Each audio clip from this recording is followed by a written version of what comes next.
What's up everyone, my name is Dakota. Welcome back to another video. As you guys can see, we're going to be doing a quick comparison. This is not an in-depth review of the consoles, this is just a comparison between the two, as well as a boot up of the systems themselves. We're just going to be taking a look at the systems and the controller and everything, and I'm comparing the two. I got the PS4 Slim 1TB and the PS4 500GB Black Ops 3 model. They're both very similar. There's a few things that are different between the two as far as the console and the controller itself, but nothing major overall. And I also talk about which one I would prefer getting if you were to ask me which one you should get. So before we get started, guys, I just want to mention I do stream from my PS4 on Twitch if you guys want to follow me. The link will be in the description as well as on the screen somewhere. You guys can follow me. 50 followers, I'm going to be doing a little giveaway, nothing major, and hopefully in the future I'll be playing all kinds of games and you guys can come and chat and just hang out. Alright everyone, now to start off this video, we're going to go ahead and compare the controllers first, because there's not a whole lot that has changed with these. First thing is first, they are still the same layout, obviously, nothing of that has changed. The only difference is, some of the buttons are a different color. The one on the bottom, or the left, is going to be the newer one, the one on the right is going to be the older one. And as you can see, the buttons do have a different color to them. Most of the buttons are more gray, as you guys can somewhat tell there. It's a little hard to tell with that lighting. Same with the buttons on the front and the joysticks. They are more gray. It doesn't look like it on the camera. It's a little hard for you guys to see. You can kind of see it right there. So yeah, you can see it's more gray. This one as well, the buttons are more gray. These are actually like black and they're glossy. Same with the entire controller itself. The older one has more of a glossy touch to it. The newer one doesn't. It's more of a matte, but they still have that gloss. Just one of them has more of a glare and stuff to it. Especially right here around the buttons, around the D-pad and the main buttons, you know. That's the only real difference. Another thing that I noticed, and I didn't notice this before, so maybe it doesn't do it, maybe it does, I cannot remember. On the newer one here, actually across the top on the front of the touchpad, it does light up a little bit on the new one, as well as the back, but it does it up here as well. On this one, I don't think it does that, because it is a little bit different as far as like the color of it, so I don't think it does. They only integrated that in the new one, but I've never noticed this one to light up right here on the front, only this backlight on the back obviously, but they still light up the same colors depending on the game you're playing and things like that. Other than that, it's not a whole lot of a difference. Charging of the controllers is still the same. If the systems are in rest mode, the controllers will charge. If it's not in rest mode, they will not charge. Now, as you can see on my new one here, I do have this little adapter to charge it. That way I can just slide it on this dock, which I have right here. This little dock thing. It is a USB, but like I said, even if this is not plugged into the system, even if I have it plugged into a separate like power brick, as long as that system is on rest mode, it'll still charge it, which is really awesome. I really like that it does that. I was kind of worried that it wouldn't, but it does. If it's up all the way, as you can see, it won't charge. And then you set it on there and you click it down and it will charge. And then you'll see it glowing and everything like normal, which is pretty cool. I do like that it glows, but it is really bright at nighttime. So when I'm trying to sleep, I do have to unplug it or something. But it sits just like this. And yeah, I kind of like it. I'm really happy that I finally got one of these. I was really hesitant on it at first, but it does work pretty well if you guys want one of these. I actually got this at Best Buy. That's just an option. You don't have to charge it that way. Obviously, you can plug it directly into the system with the cord that it comes with. So there we have it for the controllers. Not a whole lot, like I said. They charge the same, they work the same, just a little bit different colors as far as how they changed the look of the blacks and the grays and stuff. Alright guys, so now moving on to the consoles themselves. As you can see, this is the slim one. You can somewhat see the other one right next to it. It's a little bit taller. It's really nice. I do like the newer model personally. It's a lot better in my opinion. It also doesn't have the line of the light going across the top, which I'll show you guys on the older one in just a minute. The slim one is still nice. It has the Sony logo here, the PS4 logo. Obviously we got two USB ports. This is my Bluetooth headset for the system, which is the Sony Gold wireless headset. That's what I use. Probably going to be upgrading that soon though. As you can see, it does have two USB ports. Obviously when I plug that in, as you notice, it does kind of bump the plastic a little bit, but you just got to be careful with it. Usually I don't have a problem with it because I'm not taking it out. I just leave it in there at all times. They're spaced out a little bit though. On the old one they're not. This one, the disc tray, it's like your normal disc tray, and then you have the eject button, a smaller round button, and then more of a longer oval shape for the power button, and it does kind of light up with a little line on it whenever it's turned on or in rest mode. It's either blue or yellow depending on how you have it set. Now if we go ahead and move on over to the older one, you can see it has the USB ports, but they're closer in the center sort of. I'm not sure why they did that, but they did. Not a big deal, I guess. It's just a little different.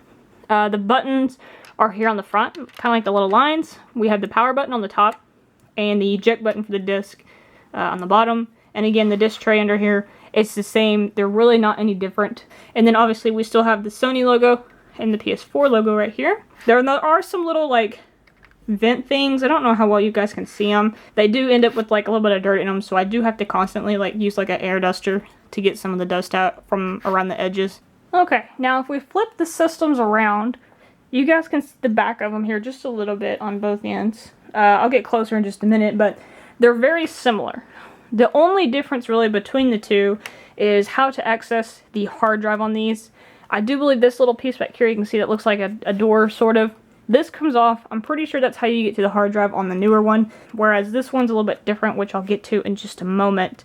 I do believe it's like the top panel piece up here, which you guys can't really see, but again, I'll get to it in a minute. On this one, they have the power at the top. They have all the same ports on the bottom, except for optical. It does not have optical on the Slim model. Why? I don't know. I never used it. It's not a big deal for me, but they just don't.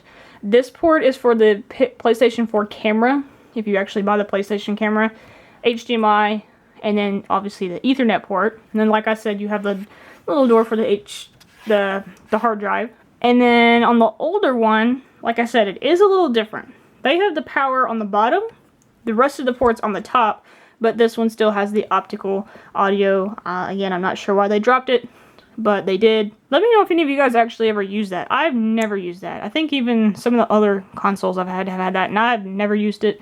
I don't know why, I just didn't. But if you guys did, let me know. I'm just interested. Alright guys, so I flipped the old one around just to kind of give you a better glimpse of the top of it a little bit. You can see on the older one, I still have it on the back side. It does have the logo, the PlayStation logo in the center of the console. This one has it. It's way back here at the back. It might be hard for you guys to see it. You can kind of see it there. It still has a logo, it's just not in the middle. This is actually the plate you take off to access the hard drive on the older model. This one, like I mentioned, is right here on the back, and it kind of loops around just a little bit to right about here. And I'm assuming this piece just kind of pops off, sort of like this one. It does pop off, you just have to be careful with it, because on the front it feels like it's going to break. At least whenever I had to clean the system out, that's what it felt like, it was going to break.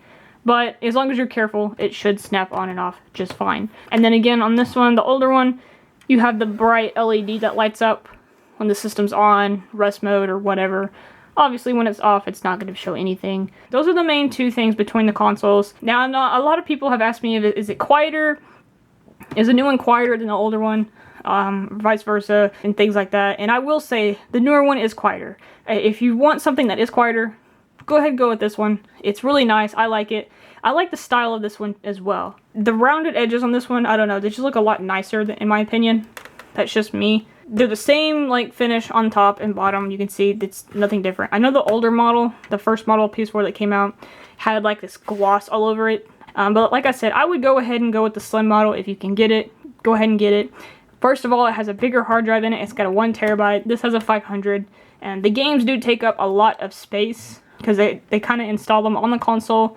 So I'd highly recommend getting the terabyte version if you can, no matter what, just for the extra space. Obviously, if you want to, you can upgrade the hard drive yourself in the system, or you can get it external, because these do now support external, which I'm sure most of you probably know that by now, because I've heard it from everybody. So now, let's go ahead. I'm going to set both of these consoles up to the monitor you can kind of see right here behind.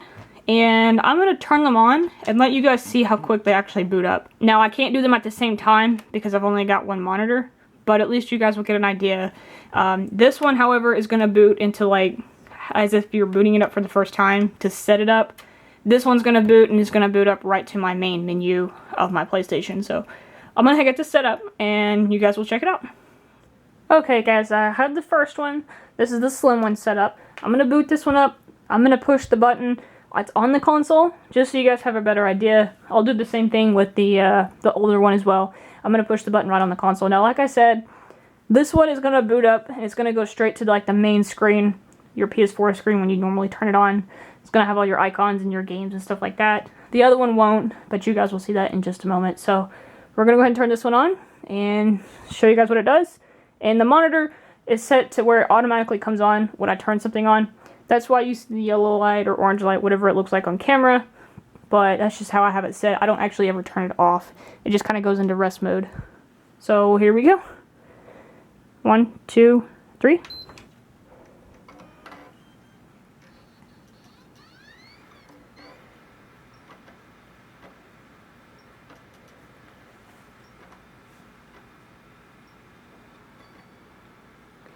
The blue light is blinking on this for my headset.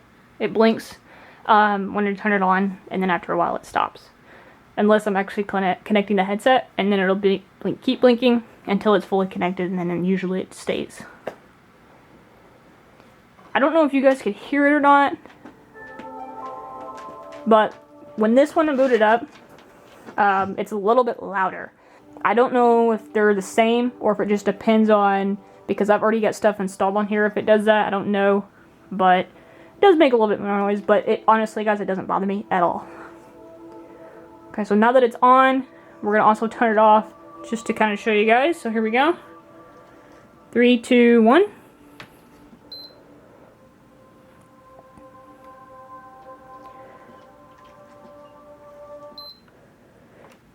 And on the second beep, you can let off the button, and it should power down on its own.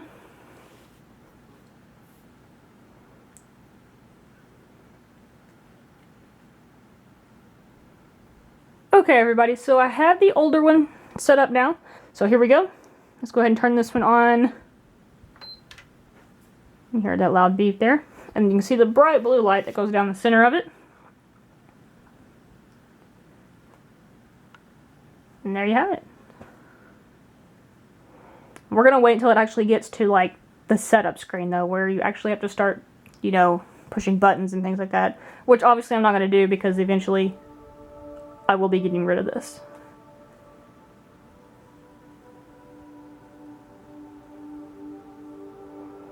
Okay, there you go. That wasn't too bad in my opinion. But again, guys, this one has been reset. I'm going to sell it. That's why I reset it. So you can't really blame me for that. But either way, it goes to the main screen. Right now, you have to connect the controller in order to set it up, which I'm not going to do because, again, I'm reviewing this and comparing this before I get rid of it, since I do have the new one now, but just to give you guys an idea. And then also, guys, to turn it off, I'm going to hold the button down as well. You guys can still hear the beeping noise. I'm pretty sure when you turn it off, it beeps as well, but just to give you guys an idea, you have to hold it down for a few seconds, and then eventually it should go off. You hear one beep when you push the button, and another beep when it's going to actually turn itself off, and you can let off the button. And just like that, you're good to go. Now, I do believe eventually, once it completely shuts off, the light goes away as well. It doesn't stay on or anything like that. Alright, guys, so there's just a quick video for you all. Like I said, I just did like a quick kind of overview of both of the consoles, and then I did a quick boot up of both of them as well, and then I also turned them off just to give you guys an idea. Again, it might be different if I had stuff installed on this, but there's really nothing installed except for what comes on it. This one has all my games and stuff, so it did make a little bit more noise when booting up the newer one. I'm sure that would be expected, I guess you could say, because it has to kind of start loading everything that's on it to pull it up on the screen. So, yeah, just keep that in mind. But like I said, they don't really take that long to turn on, whether it's newer or older. My preference is just the newer one. 1, I like the look of the console. 2, it already comes with more storage, even though you can upgrade both of these no matter what. And 3, I don't know, it's just a better one overall. And like I said, it does seem a little bit quieter in my opinion. So if you guys are really wanting me to answer your question as far as which one to get, I would say the Slim one, hands down. Just overall, I think it's a little bit better. So yeah, not that the old one gives me problems, it never did. So just keep that in mind as well. It doesn't have any problems or anything like that. I just wanted to upgrade. Also, guys, if you ever want to see me streaming games from my console, from my PS4 console to be more specific, follow me on Twitch. I do stream over there sometimes. I play different types of games. I've been trying to play a variety of games. Destiny, Fortnite. Hopefully I'm going to play Overwatch soon. So if you guys want, go ahead and follow me on Twitch. It'll be in the first link in the description. That way you guys can follow me. Any questions you guys have, just leave them in the comments. I will do my best to answer them. And I hope you guys enjoyed this video. Thanks for watching. I will see you in the next one.